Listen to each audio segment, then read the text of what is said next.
Hello. सत्साई Bhagat ji, बंदी छोड़ सतगुरु रामपाल जी महाराज की जय हो। भगत जी, मेरी एक शंका समाधान है। मेरे घर के जितने भी परिवार, देवर जेठ, भगत जी वो कितने दिन है कि भक्ति करते करते पर भक्ति ना करेंगे। भक्ति में गुरु जी भगत जी बाधा बन रहे हैं सबरे परिवार वाले। मैं आपन के पास कई दिन तक फोन भी कर रही हूँ पर फोन आप उठा ना पा रहे, मिल भी नहीं रहे। भगत जी, मेरी शंका समाधान को कुछ निर्णय बताओ। कई दिन है कि भगत जी फोन करते करते आपन के पास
भगत जी, मेरी भक्ति में ही बाधा बन रही। भगत जी, वो कतई भी भक्ति ना करन, किसी न किसी मेरे नाम खंडित करवा दे। मेरे परमात्मा वो भक्ति दान दे, माने को मुने करो जन जानते परमात्मा।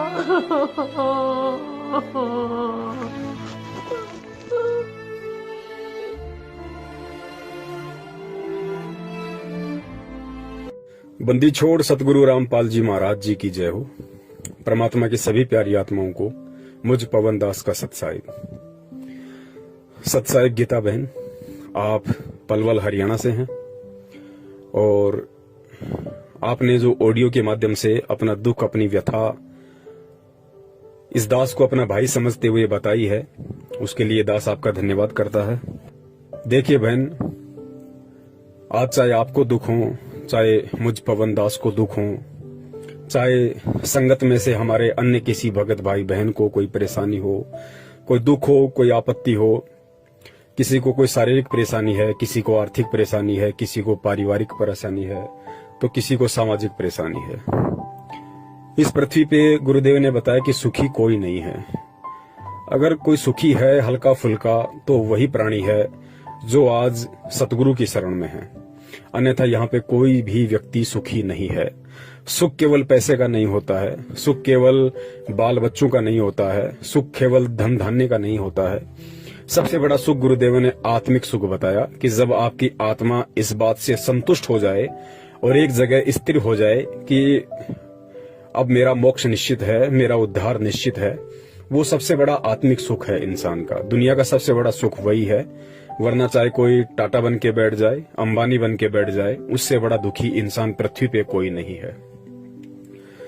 और रही बात बहन आपकी समस्याओं की, तो बहन इन समस्याओं से निपटने का केवल एक ही माध्यम है और वो माध्यम है सतगुरु का ज्ञान।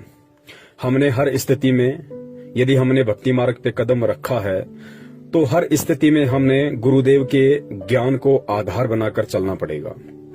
और जब हम गुरुदेव के ज्ञान को आधार बनाएंगे तो बहन हमें पता चलेगा कि आज हमारे इस जीवन रूपी सफर में जो भी विपत्तियां, परेशानियां, संकट, दुख, तकलीफ आ रही हैं, ये किसी और के कारण नहीं है, ये हमारे स्वयं के कारण है। हम स्वयं ही इसके लिए जिम्मेदार हैं। हो सकता है बहन आपने इस जन्म में किसी का बुरा नहीं किया हो, आपने किसी का बुरा नहीं चाहा हो, आपने मन कर्म वचन से किसी को कोई हानि या दुख नहीं पहुंचाया हो, लेकिन बहन आज वर्तमान में हमारे ऊपर जो दुख, आपत्ति और परेशानियां आ रही हैं, उनका मूल कारण केवल हमारे वर्तमान जीवन के कर्म कुकर्म ही नहीं है। बहन अनंत युगों से हम इस पृथ्वीलोक पे आए हुए हैं और अनंत युगों में हमने अनंत मानव जन्म प्राप्त भी किए हैं। और गुरुदेव ने बताया कि उन मानव जन्मों में तुमने ना जाने कितनों को बेवजह परेशान किया है, कितनों को तुमने बेवजह फांसियां तोड़ी है, राजा बनके, मंत्री, मुख्यमंत्री, प्रधानमंत्री बनके तुमने कितने कर्म कुकर्म किए हैं। तो आज बहन इस समय वो हमारे को भोगने पड़ रहे हैं। और दास ने पहले भी जिक्र किया था गुरुदेव के ज्ञान आधार से कि बहन जब कोई भी व्यक्ति पूर्ण परमेश्वर सतगुरु रामपाल जी महाराज जी की शरण ग्रहण करता है, उसके बाद बहन काल उस आत्मा के ऊपर विशेष तौर से हावी हो जाता है, क्योंकि काल को ये महसूस हो जाता है कि ये आत्मा अब मेरी हद से बाहर निकलने वाली है, बाहर निकलने की तैयारी कर रही है। तो काल विशेष रूप से उस आत्मा के ऊपर संचित कर्मों का दबाव बढ़ा देता है। संचित कर्म गुरुदेव ने बताया कि अनंत हमारे जो मानव जन्म रह चुके हैं, उन मानव जन्मों में हमने जितने भी कुकर्म किए हैं उसका कुछ थोड़ा सा प्रतिशत निकाल के काल हमें दोबारा से मानव जन्म देता है, पाप और पुण्य का प्रतिशत निकाल के। बाकी हमारे जो पाप कर्म बच जाते हैं वो काल अपने पास रख लेता है, उसको संचित कर्म कहते हैं। और उन पाप कर्मों का, उन हमारे संचित कर्मों का बहन गुरुदेव ने बताया कि बच्चों इतना ढेर लग रहा है जैसे सुमेरु पर्वत। सुमेरु देवताओं का पर्वत होता है, यहाँ के हिमालय पर्वत से अनंत गुना ज्यादा ऊंचा होता है, बड़ा होता है। तो इतना ढेर हमारे संचित कर्मों का काल के पास में सुरक्षित है। और काल उन संचित पाप कर्मों का दबाव प्राणी के ऊपर उस समय छोड़ता है जब ये प्राणी, जब ये आत्मा सतगुरु या किसी सच्चे संत की शरण ग्रहण कर लेती है, अपने आत्म कल्याण की ओर जब ये कदम बढ़ाने के लिए अग्रसर हो जाती है, तो काल भी विशेष तौर पर इस आत्मा के ऊपर उन सभी संचित कर्मों का दबाव बढ़ा देता है। तो इन सब बातों को बहन हमने ज्ञान आधार से समझना पड़ेगा, तभी हम ये भक्ति कर पाएंगे और तभी हम इस भक्ति सफर में हमारे ऊपर अपने ही कर्मों के जो कांटे हमें चुभते हैं हम उनसे निपट सकते हैं। अन्यथा हम भक्ति में या भगवान में दोष देख के या अपने आप को कोसते कोसते हम ऐसे ही मर जाएंगे, हम ऐसे ही भक्ति को छोड़ देंगे, इससे कोई फायदा नहीं होगा। और तीसरी बात बहन गुरुदेव ने बताई कि बच्चों यदि तुमने आम का बीज बोया है तो आम का फल भी तुम ही खाओगे, उसका आनंद भी तुम ही भोगोगे। लेकिन जब तक उस आम के बीज से पौधा बनेगा, पौधे से फिर पेड़ बनेगा, फिर उस पेड़ के आम लगेंगे, तब तक तुमने सावधानी भी उसकी पूरी रखनी पड़ेगी, मेहनत भी तुमने पूरी करनी पड़ेगी, आवारा पशुओं से उसकी सुरक्षा करनी पड़ेगी, उसको समय पे पानी देना पड़ेगा, समय पे उसको खाद देना पड़ेगा, तब जाके 5-6 वर्ष के बाद में वो पेड़ बनेगा और उसके आम लगेंगे और उन आम का जो आनंद है वो तुम ही भोगोगे। ठीक इसी प्रकार बहन ये जो पूर्ण परमेश्वर की भक्ति है ये एक आम रूपी बीज है। परमात्मा ने हमें अपनी शरण में लेके भक्ति रूपी बीज हमारे अंतःकरण में डाल दिया है। अब बहन जब तक ये बीज प्रफुल्लित नहीं होता है, जब तक ये पेड़ नहीं बनता है, तब तक जो भी संकट, जो भी परेशानियां, जो भी विपत्तियां आएंगी उनका बहन सामना भी हमने ही करना पड़ेगा, ज्ञान आधार से संघर्ष भी हमने ही करना पड़ेगा। क्योंकि आने वाले समय में आज परमात्मा ने जो आम रूपी भक्ति का पौधा हमारे अंतःकरण में बोया है बहन, उसका आनंद भी हम ही लेंगे। तो इन सब बातों को हमने गुरुदेव के ज्ञान आधार से समझना पड़ेगा। और बहन आज आपको चाहे आपका पति परेशान कर रहा है, देवर परेशान कर रहा है या जेठ परेशान कर रहा है, बहन इस परेशानी का मुख्य कारण हमारे आपसी ऋण संबंध हैं। देवर आपको बेवजह परेशान नहीं कर रहा, अन्य कोई व्यक्ति आपको बेवजह दुखी नहीं कर रहा है। जरूर किसी न किसी युग में, किसी न किसी जन्म में इसी तरह से हमने भी उनको परेशान किया है। रीजन कुछ भी हो सकता है। तो परमेश्वर ने बताया कि वही एक लेवा एक देवा दूतम, कोई किसी का पिता नहीं पूतम, ऋण संबंध जुड़ा एक नाता, अंत समय सब 12 बाटा। तो ये हमारे आपसी ऋण संबंध है बहन। और ये ऋण संबंध आप ये समझ लीजिए कि परमात्मा बहुत हल्के से काट रहा है, बहुत हल्के में करके परमात्मा इन दुखों का निवारण कर रहा है। और हल्के में भी यदि हमें परेशानी आ रही है, हल्के में भी यदि हम ये सोच रहे हैं कि बहुत दुख है, तो बहन कहीं न कहीं हमारे अंदर ही कमी है कि हम परमात्मा के ज्ञान को अभी अच्छे से समझ नहीं पाए हैं। वरना गुरुदेव ने तो स्पष्ट खोल के बोल दिया कि बच्चों नाम सहित बेवतन भला जो दर दर मांगे भीखा, और क्या हुआ छत्र की छाया चाले यो राजपाट धेली का। गुरुदेव ने यहाँ तक बोल दिया कि इस भक्ति मार्ग में आने के बाद, इस परमात्मा की शरण ग्रहण करने के बाद और इस नाम को सुरक्षित रखने के लिए, इस भक्ति पे लगे रहने के लिए, यदि तुमने हाथ में कटोरा लेकर दर दर जाकर भीख भी मांगनी पड़ जाए तो भी शुक्र मनाना कि हमारी भक्ति सुरक्षित है। और चौथी बात बहन, लगभग 1 वर्ष पहले आपने मुझ दास से संपर्क किया था हमारे वीडियो देखकर। आपको सच्चाई समझ में आई, क्योंकि आप 2008 से जुड़ी हुई हैं, काफी समय से आप परमात्मा की संगति कर रही हैं। आपको हमारे वीडियो देखकर सच्चाई लगी तो आपने हमारे से संपर्क किया, और संपर्क करने के बाद में काफी आपके अंदर दृढ़ता आई थी, क्योंकि जो सच होता है वो इंसान को मजबूती देता है, इंसान को भक्ति मार्ग पे दृढ़ता देता है। लगभग 3-4 महीने तक आप जी दृढ़ता से भक्ति कर रही थी। काफी लोगों के आपके पास में फोन आ रहे थे। हरियाणा के स्टेट कोऑर्डिनेटर अमन का भी आपके पास फोन आया, संजीव हुड्डा का भी आपके पास फोन आया, आपको धमकाने की उन्होंने कोशिश की, लेकिन आपने ज्ञान आधार से उनका मुकाबला किया और आपने दास को उनकी कॉल रिकॉर्डिंग भेजी। लेकिन बहन, अब ऐसा क्या हो गया कि आप अपने ही परिवार वालों से संघर्ष नहीं कर पा रही, जबकि आपने उन बड़े बड़े गुंडों का सामना किया। बहन, इसका कारण ये है कि उसके बाद में फिर से आप विचलित हो गई।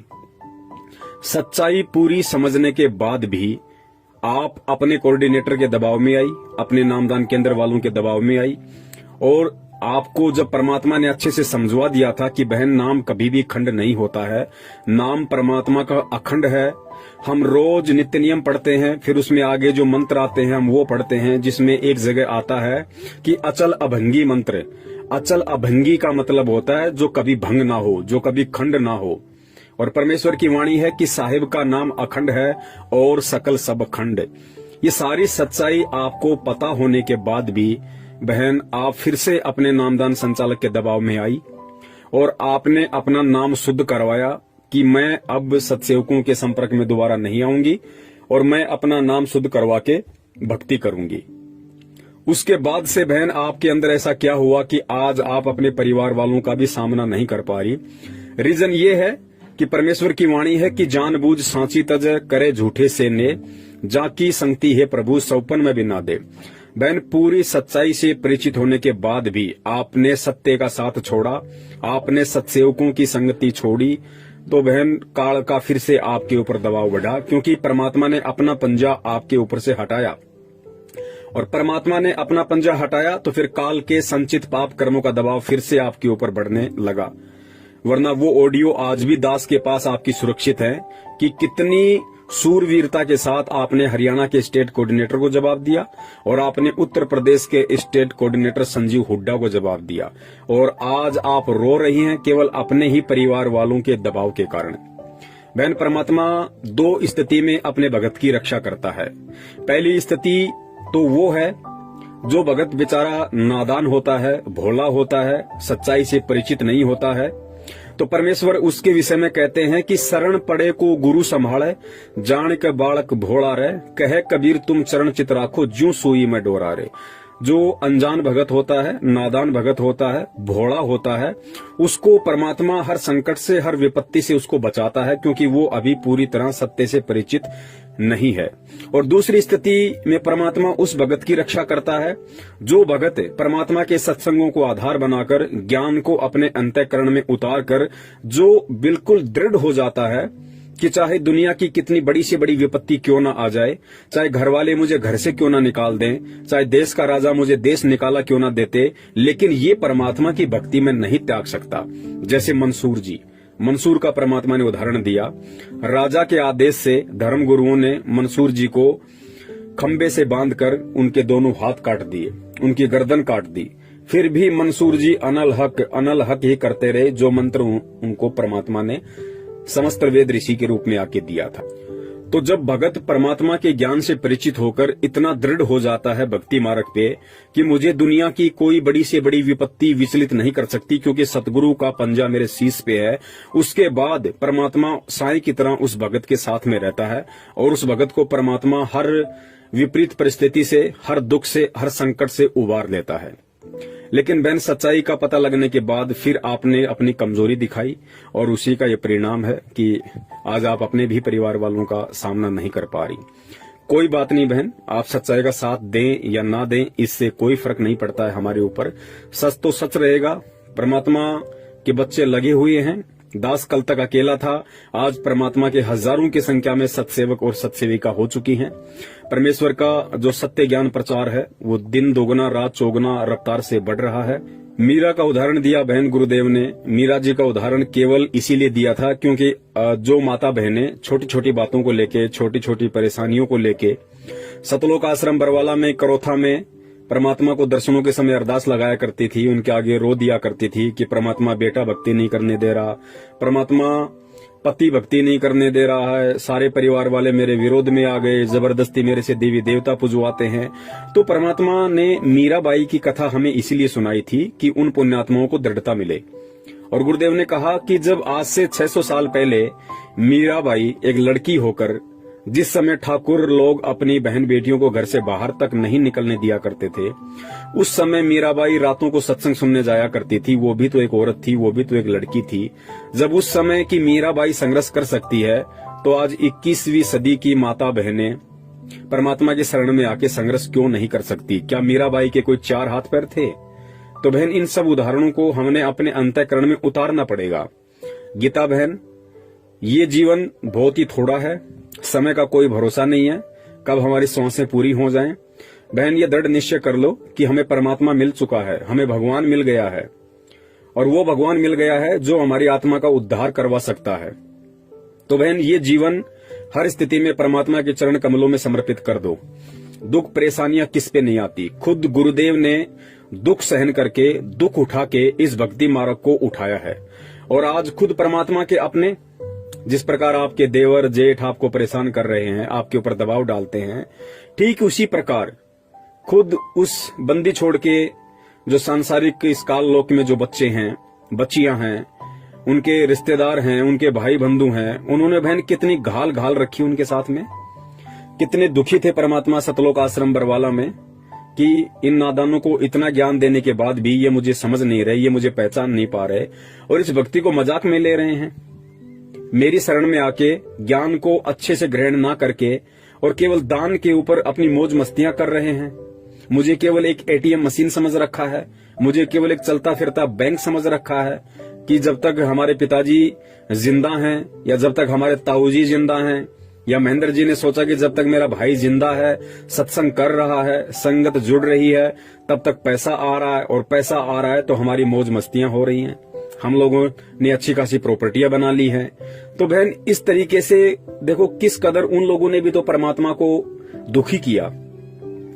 परमात्मा को उन्होंने वैसे कोई शारीरिक कोई प्रताड़ना नहीं दी, लेकिन परमात्मा को उन्होंने शाब्दिक दुख दिए। परमात्मा को उन्होंने इस प्रकार के दुख दिए कि इतना ज्ञान देने के बाद भी जब कोई परमात्मा के ज्ञान को अच्छे से स्वीकार नहीं करता है और दृढ़ होकर उस ज्ञान पे नहीं चलता है, तो परमात्मा दुखी होता है कि देखो इन नादानों को मैंने इतना ज्ञान दिया, उसके बाद भी ये मेरे ज्ञान को आधार नहीं बना पा रहे। जिस प्रकार एक बाप अपने बच्चे को 18-20 साल तक उसको पढ़ाता है, उसकी परवरिश करता है, उसकी हर इच्छाओं की पूर्ति करता है, उसके बाद भी वो बच्चा अपने गलत दोस्तों की संगति में पड़ के शराब पीने लग जाता है या अन्य कोई कुकर्म करने लग जाता है, माता बहनों पे गलत कुदृष्टि डालने लग जाता है, और जब पिता के सामने वो बातें आती हैं तो वो पिता कितना दुखी होता है। ठीक यही स्थिति भक्ति मार्ग में सदगुरु रामपाल जी महाराज जी की थी कि इतना ज्ञान देने के बाद में, आत्म कल्याण का मार्ग अपनाने के बाद भी इन जीवात्माओं को अभी तक इतना भी समझ में नहीं आया कि मैं यहाँ पे क्यों आया हूँ और मैं कौन हूँ। तो परमात्मा दुखी होता है बहन, और आज 90% संगत उस परमात्मा को दुखी कर रही है, उस परमात्मा को परेशान कर रही है। सतलोक आश्रम मैनेजमेंट हरियाणा के पीछे अंधी होकर लगकर, उनके मनवश आदेशों की पालना करके, घटिया राजनीति करके, आरक्षण बाजियां करके। तो बहन हमने हर स्थिति में परमात्मा के ज्ञान को आधार बनाना पड़ेगा। और परमात्मा ने जो कथाएं हमारे को मंसूर जी, मीराबाई की सुनाई है बहन, वो मनोरंजन के लिए नहीं सुनाई थी। आज आपके ऊपर जो दुख आ रहे हैं, आपत्ति आ रही है, या कल को मेरे ऊपर आएंगे या आ चुके हैं या किसी और पे आएंगे, उस समय उन लोगों ने परमात्मा के उन सत्संगों को आधार बनाना पड़ेगा, उन कथाओं को अपने अंतःकरण में उतारना पड़ेगा। खाली सुनने से बात नहीं बनेगी कि जब मीराबाई संघर्ष करती तो हम क्यों नहीं कर सकते। और जब भगत संघर्ष करने के लिए तैयार हो जाता है तो बहन फिर परमात्मा पीठ पीछे खड़ा है, परमात्मा दूर नहीं है, खुद मालिक की वाणी है, जय तू चाले एक कदम मैं चालूं कदम 60, कि हे पुण्यात्मा तू इस भक्ति मार्ग पे दृढ़ता के साथ संघर्ष करते हुए तू एक कदम रख के तो देख, मैं तेरे से 60 कदम आगे चलूंगा तेरे संकटों का निवारण करने के लिए। जय तू चाले एक कदम मैं चालूं कदम 60, और जय तू हो जा काठ का मैं हो जाऊं लोहे की लाठ। काठ होती है लकड़ी और लोहे की लाठ होती है लोहा। परमात्मा कहते हैं यदि तू लकड़ी के जितना भी मजबूत हो जाएगा तो मैं लोहे की तरह मजबूत होकर तेरे पीछे खड़ा रहूंगा। तो बहन संघर्ष आपने स्वयं करना पड़ेगा और परमात्मा के ज्ञान को आधार बना के करना पड़ेगा। और इसके अलावा बहन जरूरी नहीं कि आप अपने घर पे मोबाइल में जोर जोर से चला के आरती करो या आप लोग बोल बोल के मंत्र करो जिससे आपके परिवार वालों को दिक्कत हो, परेशानी हो। जरूरी नहीं कि आप अपने घर में दीपक जलाओ, ज्योति जलाओ यदि आपके परिवार वालों को उससे परेशानी है तो। बहन ये परमात्मा की जो भक्ति है ये बहुत ही सहज है और इस भक्ति मार्ग में परमात्मा सबसे पहले भाव देखता है, भाव के बाद में परमात्मा बाहर की क्रिया देखता है। यदि आपके ऊपर ऐसी कोई विशेष विपत्तियां हैं, ऐसी विशेष परिस्थितियां यदि आपके साथ में है कि जब आप आरती करती हो, मंत्र करती हो, सत्संग सुनती हो घर में, तो आपके परिवार वालों को आपत्ति है, ऑब्जेक्शन है, तो बहन परमात्मा ने बताया कि आप ऊंची आवाज में सत्संग मत सुनिए, आप ऊंची आवाज में मंत्र मत कीजिए, आप ऊंची आवाज में सत्संग मत सुनिए। आपको सत्संग सुनने हैं, आप रात को सोती हो, रात को तो परिवार वाले परेशान नहीं करेंगे, आप अपने कान में मोबाइल के माध्यम से लीड लगाकर आधी घंटा परमात्मा का सत्संग सुन लो, 1 घंटा परमात्मा का सत्संग सुन लो। परिवार का कोई सदस्य नहीं है उस समय आप अपने मोबाइल में सत्संग सुन सकती हैं। मंत्र जाप कोई जरूरी नहीं कि हम इसको बैठ के करें या लोगों को सुना के करें। मंत्र जाप हम मन ही मन में कर सकते हैं, किसी को मालूम भी नहीं पड़ेगा कि ये मंत्र कर रही है या किसी और का चिंतन कर रही है। तो बहन ये बहुत सारी विधियां हैं। रही बात आरती की, तो बहन जी आरती भी हम किसी भी प्रकार से हम कर सकते हैं। हम उठते बैठते खाते पीते कैसे भी रात को सोते हुए यदि ऐसी समस्या है तो हम कैसे भी परमात्मा की आरती कर सकते हैं। इसमें कोई एक जगह कोई पद्मासन लगा के बैठने की आवश्यकता नहीं है। यदि आपके घर वालों को आपके दीपक लगाने से, परमात्मा की ज्योतबत्ती लगाने से आपत्ति है तो बहन जी मत लगाइए। आप अपने अंतःकरण में परमात्मा का दीपक जलाइए, परमात्मा की ज्योति जलाइए।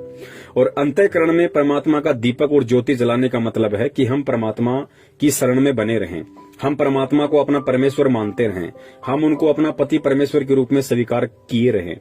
यही सबसे बड़ी ज्योति अपने हृदय में उस परमात्मा के प्रति है। तो ये बहुत सहज भक्ति मार्ग है, किसी को मालूम ही नहीं पड़ेगा कि आप भक्ति कर रही हो या नहीं कर रही हो। इसके अलावा यदि आपको देवी देवताओं की पूजा पाठ के लिए या अन्य किसी धार्मिक अनुष्ठान वगैरह में शामिल होने के लिए दबाव डालते हैं तो बहन फिर ये आपके अपने व्यक्तिगत विचार होंगे, ये आपके अपने ज्ञान आधार को समझ के आप कितना संघर्ष कर पाओगी, कितना नहीं कर पाओगी, ये उसके ऊपर डिपेंड करता है, निर्भर करता है। मजबूरी में चाहे आपको कोई जहर पिला दे बहन, उसका दोष आपके ऊपर नहीं है। यदि आपकी इच्छा बिल्कुल भी किसी धार्मिक अनुष्ठान में शामिल होने की नहीं है, यदि आपकी इच्छा बिल्कुल भी किसी देवी देवताओं को प्रणाम या धोख लगाने की नहीं है और जबरदस्ती यदि आपसे ऐसा कोई करवाता है तो बहन वो दोष आपको फिर नहीं है, क्योंकि आपके अंदर वो इच्छा नहीं है। और परमात्मा अंतर्यामी है, परमात्मा हर स्थिति से वाकिफ है, वो जान रहा है, पहचान रहा है कि मेरे बच्चे के हृदय में क्या है। और बाहर लोग दिखावे के लिए या ज्ञान को आधार ना बना पाने के कारण, लोगों का दबाव ना सहन करने के चलते ये जो इन क्रियाओं को कर रही है तो ये बाहरी मन से कर रही है या फिर इसके अंदर इन क्रियाओं को करने की कोई जिज्ञासा है। ये सारी बातें परमात्मा जानता है। तो ऐसी स्थिति में बहन दोष हमें नहीं लगता, दोष फिर उन व्यक्तियों को लगता है जो व्यक्ति उन क्रियाओं को करवाने के लिए हमारे ऊपर दबाव डाल रहे हैं। तो बहन आराम से ये भक्ति आप कर सकती हो, ऐसी कोई बात नहीं है। चाहे आपका जेठ आपको परेशान करे, आपका देवर परेशान करे, आपका पति परेशान करे, आप हर स्थिति में परमात्मा की भक्ति को कर सकती हैं। जरूरी नहीं है कि हम उनके सामने भक्ति करें, हम भक्ति का दिखावा करें। हम अपने मन ही मन में भक्ति कर सकते हैं। हम बहुत ही आसानी से इस भक्ति को कर सकते हैं जो विधियां परमात्मा ने हमें बताई है। और बहन संघर्ष तो हमें करना पड़ेगा। बहन अगर इस जीवन में कर गए तो बहुत अच्छी बात है, वरना बहन सतलोक जाने का रास्ता केवल यही है। यही कलयुग की बिचली पीढ़ी, यही पूर्ण परमेश्वर सतगुरु रामपाल जी महाराज जी के रूप में, यही मंत्र। और जब हम कभी परमात्मा की इस भक्ति में आएंगे तो बहन फिर हमें इन्हीं संघर्षों से गुजरना पड़ेगा, हमें इन्हीं परेशानियों से, हमें इन्हीं सारी बातों से हमें गुजरना पड़ेगा बहन। आज मान लीजिए आप इस भक्ति को छोड़ देती हैं, त्याग देती हैं, जहां तक आपने भक्ति करी है वहां तक का आपको प्रतिफल परमात्मा देगा, आपको वो सारे सुख परमात्मा देगा अन्य किसी जन्म में। और जब आपके वो सारे सुख इस भक्ति के कारण समाप्त हो लेंगे, आपके सारे पुण्य समाप्त हो लेंगे, फिर आपको इसी स्थिति में आना पड़ेगा, ऐसी ही पारिवारिक स्थिति से आपको गुजरना पड़ेगा जिस स्थिति से आप आज गुजर रही हैं। तो आप ये सोच लीजिए बहन कि अनंत युगों में हमें परमात्मा मिले, और ये सत्य भी है। अनंत युगों में अनंत बार हमें यही सतगुरु मिला, संत रामपाल जी महाराज जी के स्वरूप में। इसी कलयुग की पिछली पीढ़ियों में हमारा जन्म हुआ, हमने वो समय गवाया। तो बहन आप सोच लीजिए कि जो गलतियां मैंने पिछले युगों में कर दी, जो गलतियां मैंने पिछले जन्मों में कर दी, वो गलतियां आज मैं नहीं करूंगी। चाहे मेरे ऊपर परिवार का दबाव पड़े, चाहे समाज का दबाव पड़े, चाहे मेरे पति का दबाव पड़े, हर स्थिति में मैं अपने दिल से अपने परमात्मा को बाहर निकलने नहीं दूंगी। बाकी बाहरी क्रिया चाहे कुछ भी हो, परमात्मा अंदर के भाव देखता है। तो बहन इस प्रकार से आपको थोड़ा सा भक्ति मार्ग पे दृढ़ होकर चलना पड़ेगा। और आप कह रही हैं कि हे गुरुदेव आप जल्दी आओ, अपने बच्चों को संभालो। बहन ऐसा नहीं होता है इस भक्ति में। कल को जब गुरुजी आ जाएंगे और तो फिर क्या आपका देवर आपको परेशान नहीं करेगा? फिर क्या आपको अन्य किसी प्रकार की आपत्तियां नहीं आएंगी? गुरुजी तो 2014 में बहन जेल में गए हैं, उससे पहले भी तो परमात्मा यहीं थे, बाहर थे, सत्संग कर रहे थे, सब कुछ कर रहे थे। परेशानियां तो उस समय भी भगत भाई बहनों को आ रही थी। बहन जी इन परेशानियों से परमात्मा के ज्ञान को आधार बना के और परमात्मा को अपने निकट समझ के कि बंदी छोड़ मेरी पीठ के पीछे खड़ा हुआ है, परमात्मा सब कुछ देख रहा है, लेकिन ये दुख मेरे ही कर्मों के हैं, ये दुख मेरे ही उन संचित पाप कर्मों के दबाव के हैं, तो ये भोगने भी मुझे ही पड़ेंगे। सतगुरु की शरण में मुझे इतना फायदा है कि परमात्मा मुझे भक्ति से विचलित नहीं होने दे रहा, परमात्मा मुझे भक्ति से दूर नहीं होने दे रहा। और ये संचित कर्म तो इतने प्रबल थे कि ना मैं भक्ति कर सकती थी, ना मैं इस जीवन में अच्छे तरीके से अपना गुजर बसर कर सकती थी। लेकिन परमात्मा की शरण में आने के बाद कम से कम मुझे इतना तो बेनिफिट हो गया कि परमात्मा मेरे उन संचित कर्मों को हल्का किए दे रहा है, जिस कारण से आज मैं थोड़ी बहुत परमात्मा की भक्ति पे लगी हुई हूँ, परमात्मा में मेरी आस्था बनी हुई है। तो इन सभी चीजों को हमने गुरुदेव के ज्ञान को आधार बना के बहन सोचना पड़ेगा, समझना पड़ेगा। और ये ज्यादा लंबा जीवन नहीं है बहन, 40 साल के आसपास हमारी उम्र हो चुकी है। हो सकता है हम 20 साल जिए, 25 साल जिए, ज्यादा की हमें उम्मीद भी नहीं करनी। और बहन जब हम इतना जीवन जी चुके हैं, संघर्ष तो आज से पहले भी हमने किए हैं, दुख आपत्तियां तो आज से पहले भी आई हैं, भले वो किसी और तरह की आई हो। तो बहन ये 15-20 साल का जीवन है, आंख बंद करके हम परमात्मा के चरणों में अपने आप को समर्पित कर दें कि परमात्मा देखा जाएगा, जो होगा सो होगा। आज अगर जेठ और देवर के दबाव में आके आपकी भक्ति को छोड़ती हूं, तो परमात्मा कल को पता नहीं है काल कैसे कैसे देवर और जेठ बैठा देगा, जो मुझे आपका नाम तक सुनना भी मतलब नसीब नहीं होगा। तो संघर्ष कर लो बहन, और संघर्ष परमात्मा के ज्ञान से होगा, परमात्मा से प्रार्थना करते रहने से होगा। आप जी बंदी छोड़ से प्रार्थना करते रहिए कि हे परमपिता परमेश्वर, मेरा जीवन आप जी के चरण कमलों में समर्पित है। परमात्मा चाहे आप इस दासी को सुख में रखो चाहे दुखों में रखो परमात्मा, लेकिन इतनी दया बनाए रखना कि मुझे अपने चरण कमलों से दूर ना करना। फिर परमात्मा बहन संभाल लेता है। आपका जेठ आपका देवर वो भी परमात्मा के बच्चे हैं, काल की भांग अधिक है, ये एक बात अलग है। परमात्मा कब उनकी बुद्धि फेर दे, कब उनको सद्बुद्धि दे दे, ये परमात्मा के बाएं हाथ का खेल है। जब परमेश्वर काल की बुद्धि फेर सकता है तो बहन ये देवर और जेठ कौन से खेत की मूली हैं। लेकिन ज्ञान देकर परमात्मा अपने भक्तों की भी परीक्षा लेता है। और बहन बहुत सारी बातें हैं इस भक्ति मार्ग में, ऑडियो बहुत लंबा हो जाएगा। और परमात्मा कहते हैं कि समझदार को संकेत ही काफी होता है। वैसे भी आप 2008 से जुड़ी हुई है, दास तो 2013 में परमात्मा से जुड़ा था। आपको तो मुझ दास से कहीं ज्यादा ज्ञान है परमात्मा का। आप जी स्वयं भी समझ सकती हैं कि ये सौदा फिर नाही रे संतो, ये सौदा फिर नाही। अनंत युगों के बाद हमारा यह दाव लगा है बहन। थोड़ा बहुत कष्ट दुख परेशानियां सहन भी करनी पड़ जाएं तो परमात्मा कहते हैं सुख के माथे पत्थर पड़ो जो नाम हृदय से जाए, और बलिहारी उस दुख पे जो पल पल नाम रटाओ। ये आपकी परीक्षा है बहन। 2008 से आप जुड़ी हुई हैं। इतने दिनों के बाद बहन जी परमात्मा परीक्षा ले ही लेता है। जब यहाँ पे हम बच्चे को स्कूल में भेजते हैं और हर साल टीचर 2-2 बार हमारी परीक्षा लेते हैं, बच्चों की परीक्षा लेते हैं, तो परमात्मा तो बहन आज 14-15 साल के बाद आपकी परीक्षा ले रहा है। बहन इस परीक्षा में हमें फेल नहीं होना है। परमात्मा पीछे खड़ा हुआ है, परमात्मा हमारे साथ में है। अपने हाथों से परमात्मा ने हमें उठाया हुआ है, बस हमने थोड़ा ज्ञान को आधार बना के हिम्मत रखनी पड़ेगी। जेठ देवर कुछ भी कहें, कुछ कितना भी बोलें, हमें उन सभी चीजों को सहन करना है, क्योंकि परमात्मा ने कहा कि भगत का लक्षण है सहन करना। और परमात्मा ने बहन हमें भक्ति मार्ग के सूरमाओं की उपाधि दी है कि बच्चों, सूरमा वो नहीं होता जो किसी का बक्कल उतार दे, सूरमा वो होता है जो सहन करे। भक्ति मार्ग का सूरमा वो होता है, भक्ति मार्ग का सूरवीर वो होता है जो सहन करे, हर स्थिति को सहन करे, दुख को सहन करे, परेशानियों को सहन करे, लोगों की मार को सहन करे, लोगों की गालियों को सहन करे। किसके लिए? भक्ति के लिए, अपने आत्म कल्याण के लिए। उसको परमात्मा ने सूरवीर कहा है। तो बहन, हमने सूरवीरता का वो गुण जो परमात्मा ने हमारे अंदर दिया है, अब हमने उसको प्रयोग में लेना है। और हमने ये जो परेशानियां हैं बहन, ये लंबे समय के लिए नहीं है, ये कुछ समय के लिए है। आपके परिवार वाले भी परमात्मा के शरण में आएंगे जब उनका समय आ जाएगा, लेकिन वो नादान है, नहीं समझ पा रहे। तब तक हमने नीची गर्दन करके हर किसी की वाणी को, हर किसी की मार को हमने सहन करना है और बंदी छोड़ के नाम पे बहन लगे रहना है। भगत कभी किसी के प्रति उल्टा हाथ नहीं करता है, भगत किसी को उल्टी जुबान से नहीं बोलता है। अगर हमने उल्टा हाथ कर दिया, यदि हमने 2 गालियां उनको दे दी, लड़ने झगड़ने लग गए, बहन परमात्मा 1% भी सपोर्ट नहीं करेगा। ये परमेश्वर का विधान है। अगर प्रहलाद ने अगर अपने बाप के खिलाफ अगर मन कर्म वचन से कुछ भी बोल दिया होता, या हाथ में लेके डंडा वो भी खड़ा हो गया होता कि मार मुझे कैसे मारता है, तो परमात्मा नरसिंह रूप धारण करके नहीं आता। परमात्मा यही कहता कि बेटा, ये डंडा ही तेरा भगवान है, तूने डंडे को ही आधार बनाया है, तो अब ये डंडा ही तेरा रक्षा करेगा। तो बहन, हमने अपना डंडा अपने सतगुरुदेव को बनाना है, सतगुरुदेव के ज्ञान को बनाना है, और फिर हर स्थिति में वो सतगुरु और उसका ज्ञान रूपी डंडा इस दुनिया की बड़ी से बड़ी परेशानी से, प्रॉब्लम से, हर संभव हर स्थिति में हमारी रक्षा करेगा। तो बहन, ज्ञान को आधार बनाओ। ये भक्ति है ही ज्ञान की। बहन, ज्ञान से बढ़कर ऐसी कोई दवाई नहीं है। ये ज्ञान बहन, इतनी बड़ी पावर है इस परमात्मा के ज्ञान में। ये अब दास क्या कहे बहन, शब्द नहीं है दास के पास में, क्योंकि ज्ञान इस भक्ति की नींव है, ज्ञान इस भक्ति की जान है बहन। अगर ज्ञान है तो चाहे दुनिया की बड़ी से बड़ी प्रॉब्लम क्यों ना आ जाए, चाहे काल खुद आपके सामने आके खड़ा क्यों ना हो जाए, आप संघर्ष कर जाओगी। और अगर ज्ञान को आधार नहीं बनाया तो बहन, कोई 2 कौड़ी का जीव भी हमें विचलित कर सकता है भक्ति और भगवान से।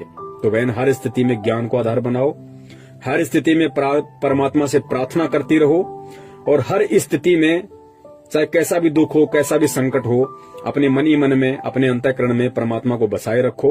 जो सूक्ष्म विधि हमें परमात्मा ने बताई है, हमें आंतरिक क्रियाओं से भक्ति को करते रहना है। अगर हम परिवार के दबाव के चलते बाहरी क्रियाओं से, जैसे ज्योत बत्ती लगा के, जोर जोर से सत्संग सुन के, इस तरीके से यदि हम भक्ति नहीं कर पाते हैं, तो हम आंतरिक विधि से भक्ति करें। अपने मन मंदिर में परमात्मा की ज्योत जलाएं, अपने मन ही मन में परमात्मा का ध्यान करें, परमात्मा का नाम सुमरण करें, और कानों में लीड लगा के या जैसे भी आपको धीमी आवाज करके समय मिले, जब भी परमात्मा के सत्संग वगैरह हम सुनते रहें। बहन, निश्चित तौर से आप मान लेना, परमात्मा हमारे साथ में है, परमात्मा हमारे से दूर नहीं है। ये परीक्षा का समय है, और परीक्षा के समय जब बच्चा परीक्षा दे रहा होता है तो बहन, टीचर पास में ही खड़ा होता है। बच्चे को भी पता है कि टीचर मेरे पास में खड़ा है, घूम रहा है, सभी को देख रहा है, लेकिन टीचर बताता किसी को नहीं। टीचर मदद किसी की नहीं करता, क्योंकि वास्तव में वो परीक्षा है। और परीक्षा के समय टीचर केवल ये देखता है कि 1 साल से मैंने इसको जो बार बार पढ़ाया है, ये उसको कितना अपने दिलो दिमाग में उतार पाया। उसी आधार से आज इस बच्चे को लिखना है एग्जाम में, इस आंसर शीट में इसको लिखना है। तो बहन, सेम यही स्थिति भक्ति मार्ग की है। इतने दिनों से परमात्मा ने हमारे ऊपर जो अनमोल तत्व ज्ञान की बरसात की है, आज उसकी परीक्षा है। परमात्मा जरूर हमारे इर्द गिर्द है, हमारे आस पास में है, शब्द रूप में है, सब कुछ देख रहा है, टूटने नहीं देगा, बिखरने नहीं देगा, लेकिन हिम्मत हमने ज्ञान को आधार बना के रखनी पड़ेगी। सत साहिब, बंदी छोड़, सतगुरु रामपाल जी महाराज की जय हो।